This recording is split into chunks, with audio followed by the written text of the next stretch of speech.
જેમ્બે તો હું આજે બનાવવાની છું મગની દાળની રેસીપી।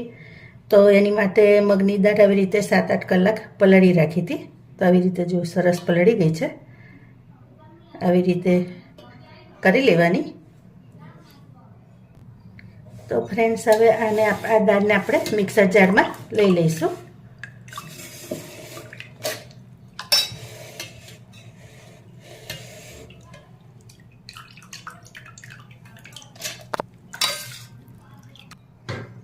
આટલી લઈ લીધી છે।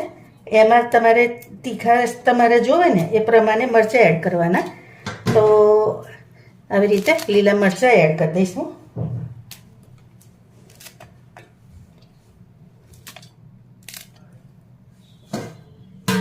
આ આદુના ટુકડા છે એ પણ અંદર એડ કરી દઈશ।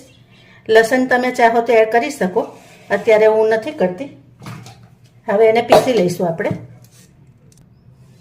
તો આપણે પીસી દીધું છે। તો જો આવી રીતે એકદમ સ્મૂથ પીસી લેવાનું, બરાબર। હવે એને બાઉલમાં કાઢી લઈશ।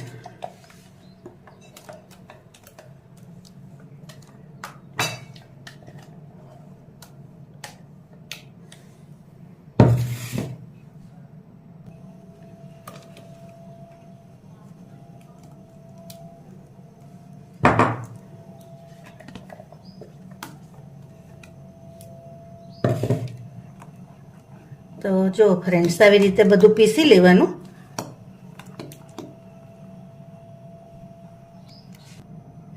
હવે ફ્રેન્ડ્સ, આમાં આપણે એને બાઇન્ડિંગ આપવા હું 3 ચમચી બેસન એડ કરીશ। એની જોડે તમે ચોખાનો લોટ પણ એડ કરી શકો તમે ચાહો તો। એટલે આપણે આને બરાબર મિક્સ કરી લઈશું। હવે આમાં આપણે થોડુંક મીઠું એડ કરી દેવાનું। મીઠું તમે ટેસ્ટ પ્રમાણે। ધાણાનો પાવડર એડ કરી દઈશું। આટલી જ હળદર એડ કરીશ, થોડોક કલર એનો પીળો આપવા। આ જીરું છે એ એડ કરી દઈશું। ચપટી અજમો છે એને આવી રીતે ક્રશ કરીને એડ કરી દેવાનો। હવે બેટર આપણું તૈયાર છે।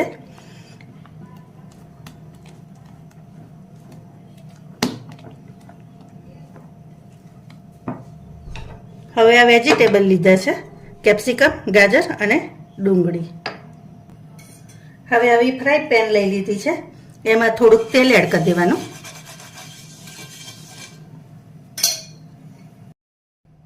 તો ફ્રેન્ડ્સ, આવી લોડી લીધી છે, એમાં આપણે બેટર એડ કરી દઈશું અને એને નાના નાના આવી રીતે થોડું નાના કરીશું।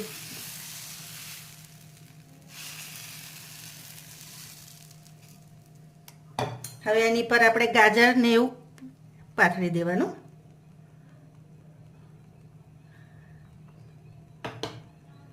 તમે ચાહો તો બેટરમાં પણ એડ કરી શકો, પણ બેટરમાં થોડુંક પાથરવામાં તકલીફ પડે, એટલે આવી રીતે તમારે એડ કરી દેવાનું। હવે એને મીડિયમ તાપે આપણે થવા દઈશું। હવે આવી ઉપરથી આવી રીતે બધું શેકાય ને એટલે આપણે થોડુંક એમાં તેલ એડ કરી દેવાનું, આવી રીતે। અને આ છે એને થોડુંક આપણે આવી રીતે પ્રેસ કરીને દાબી દઈશું।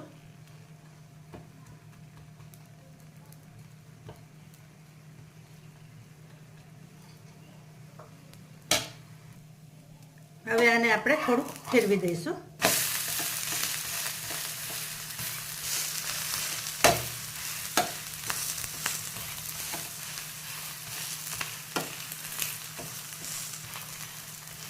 તમારે ઢોસાની જેમ કરવું હોય ને તો આમાં થોડુંક વધારે પાણી રાખી અને એકદમ લિક્વિડ જેવું કરી દેવાનું, તો ઢોસાની જેમ પણ આવું કરશે।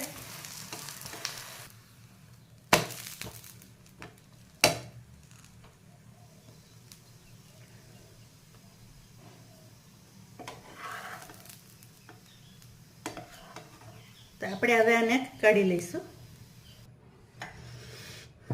હવે આની મેં બીજો બેટર એવી રીતે પાથરી દઈશું।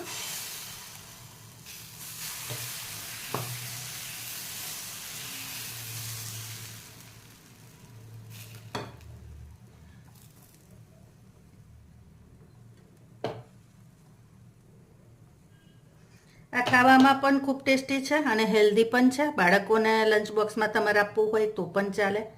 તો તમે એકવાર આ રેસીપી ચોક્કસથી ટ્રાય કરજો. અને આવી રીતે ઉપરથી પ્રેસ આપી અને એને આપણે દબાવી દેવાનું.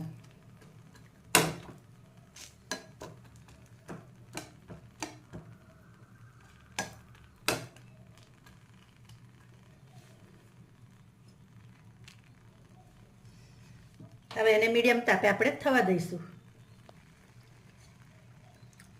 હવે ઉપરથી તેલ એડ કરી દેવાનું.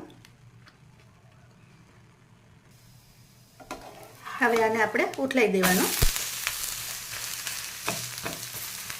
હવે એમાં બીજી સાઈડે આપણે એને શેકાવા દઈશું. હવે આપણે એને લઈ લઈશું. તો જો ફ્રેન્ડ્સ, તૈયાર છે હાઈ પ્રોટીન ચિલ્લા. તો તમને મારી રેસીપી કેવી લાગી એ ચોક્કસથી કહેજો. લાઈક, શેર, સબસ્ક્રાઈબ કરજો. Thank you.